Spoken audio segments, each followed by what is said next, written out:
We might be going into a bear market. So in today's video, I want to discuss the three most important mistakes, the biggest mistakes, the most painful mistakes that I have made in my crypto investing career. I'm making this video, or I'm making this video to help as many people as possible. All right. So if you want more value like this, then hit that subscribe button. If you don't know me, my name's Connor. I have over 300,000 subscribers on my crypto-based YouTube channel. I've made millions of dollars in the crypto market, and this is my third cycle that I've been in. I've been through the bull, I've been through the bear, I've been through the pain, I've been through the euphoria, and I'm here today to share with you those biggest mistakes that I've made. So the number one biggest mistake I've made, and this might sound a little bit strange coming from me, but following random people on the internet, right? So that guy that you followed on YouTube, this random person you followed on Twitter, the video that you popped up on your TikTok and you randomly bought something, that's actually what leads to the biggest losses I've had in crypto because I had no research and I didn't know what I was buying.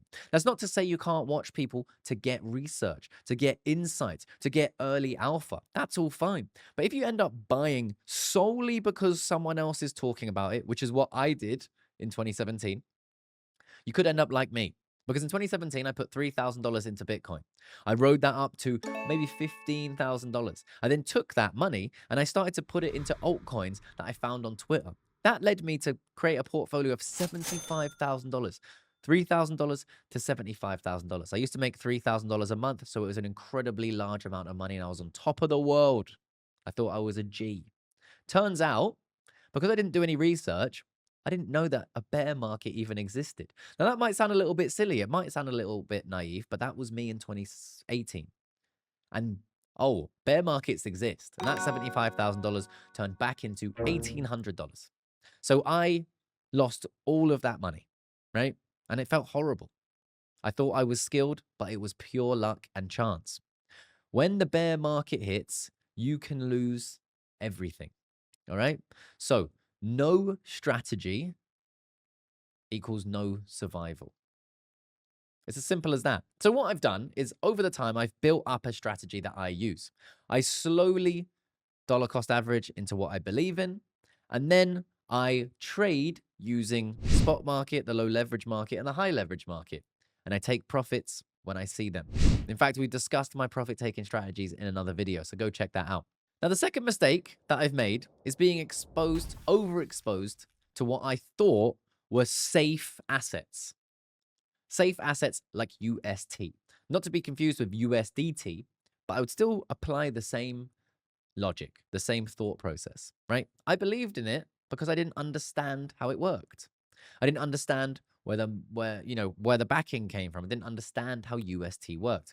And when Luna crashed, so did UST because they were connected.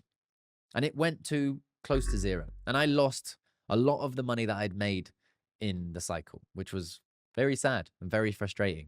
But I picked myself up, I dusted myself off, and I taught myself a lesson. And that lesson was the second that money leaves my wallet, it might never come back. So from then on out, I barely staked anything. I still stake some things, but I understand the risk and I understand once it leaves my wallet, it might never come back. All right.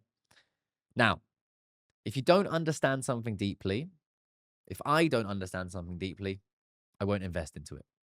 High yield has hidden risk. When something promises really high yield, there's a reason for it. Be skeptical. Money that leaves your wallet may never return. All right? The third mistake is not realizing that when that money leaves my wallet, it might never return, but in a different disguise. And that's using cryptocurrency exchanges. And I'm talking about the largest exchanges in the world. Whatever pops to your mind, use that in this example. All right? I thought I was on one of the safest exchanges in the world, the largest. It was on the news all the time, everything. And then guess what? It closed. It went to zero. People lost their money. I'm talking about FTX, right? In the last bear market, it was bull market. It was considered a safe exchange, and then it wasn't anymore. Suddenly, overnight, right? That time, I got out in time because I watch the news and I follow it. We saw something was up. I made a video on my channel about something being up and me removing my money from that exchange. But that's because when the money in my head leaves my wallet, it might never return. Right. So I'm always skeptical of keeping any money on anything other than my cold storage that I hold the keys. So what's the lesson? Every exchange that you use, right? The money on that exchange should only be money that you, one, can afford to lose, two, you are actively using. So that money on the exchange, right, might never come back. You have to understand that. And if that doesn't sit well with you, don't use any exchange. Keep your cold storage, keep your keys. All right. You have to accept that. Now, another thing, only keep the capital in cold storage unless you're okay with losing it, right? That's the fundamental thing here. I use multiple exchanges, right? Up to right now, I can see on my 1, 2, 3, 4.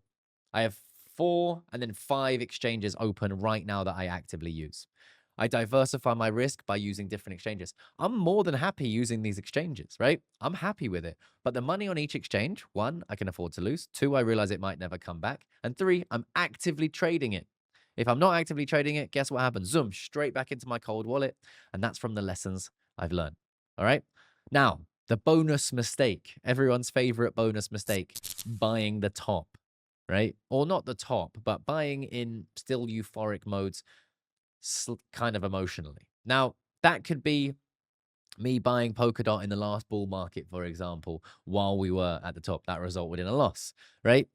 But what you have to do is come up with a strategy. So my strategy, because of that buy and some other buys, in this bull run, I stopped buying things when we were in Euphoria. I stopped buying on the spot market. In fact, almost all of my spot buying, let's say 90% of my spot buying, was done in a bear market.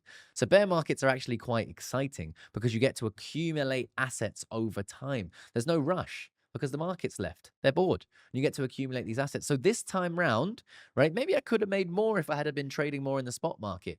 But I didn't leave myself open to a risk that I learned from. I bought Polkadot at the top or near the top of the last bull run, and then it went down, down, down, down, down. It's still down from there. So now in a bear market is when I'm buying spot. In a bull market, it's when I'm short-term trading and selling spot. That's because I've learned these things over time. So what we learn is become extremely disciplined with risk. You need to have a high risk appetite. Adopt a long-term thinking and build conviction through cycles. Almost everyone loses money in their first cycle. Accept it. That's crypto. These mistakes give you a superpower. You've lived through the worst moments, so downturns no longer scare you. Scared or being scared is an emotion. Emotion leads to bad decisions. So figure out how you can remove your emotion. All right.